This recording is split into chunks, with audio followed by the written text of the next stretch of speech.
Parents are just children having children. I heard this some time ago, but never considered what it actually meant. I had discussed the term childhood and the potential ambiguity of the word in a psychology class before. What I believe has a much greater impact is the term adulthood and the expectations that come with this not particularly universal label.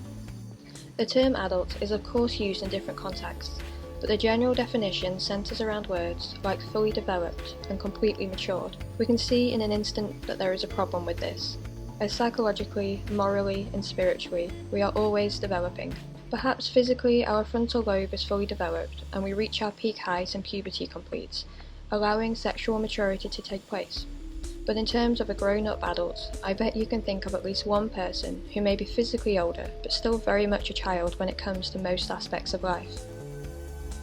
Some people from a young age display a much more serious and mature demeanour that they carry with them later in life. Sometimes they become what we might typically think of as an adult at a young age. Someone responsible, intelligent and conscientious. Someone reliable and well-versed. Someone who has it all together.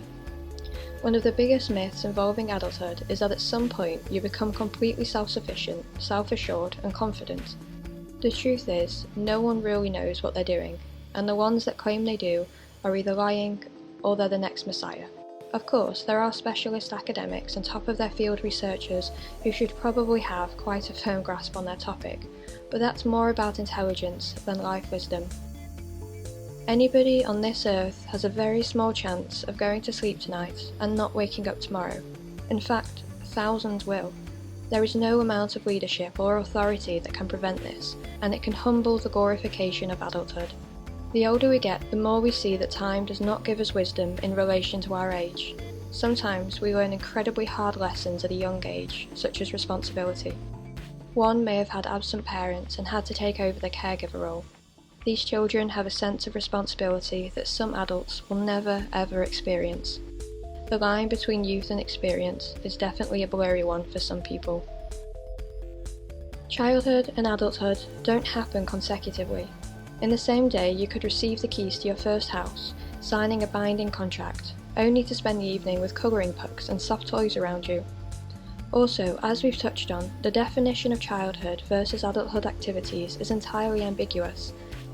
Is an adult always one who does taxes, pays bills and works full-time? And is a child always unwise, naive and irresponsible? The answer to both these questions is absolutely not. A theory that is also entirely possible is that society has birthed the idea of adulthood in order to acceptably coerce people into following orders in the name of responsibility. The invisible ruling class need motivated, responsive individuals, and what better way to ensure this happens than by creating arbitrary timelines of permission requesting. It's a little like saying that one can finally win the prize of contributing to society with enough experience points. Although this is a rather dreary outlook and smells a little conspiratorial, the element of mass control is in most of the building blocks of societal terms, such as adulthood. Even the term society itself refers to a large collective of individuals. It is a consequence. Whether it was the intention itself is a slightly different matter. I think terms like childhood and adulthood could be definitely redefined in favour of a more open-minded and flexible approach. I believe that they are approaching relative redundancy as the older generations become much more aware of how valuable the very young voices are. After all, they are the future, and they know it. Thank you for listening.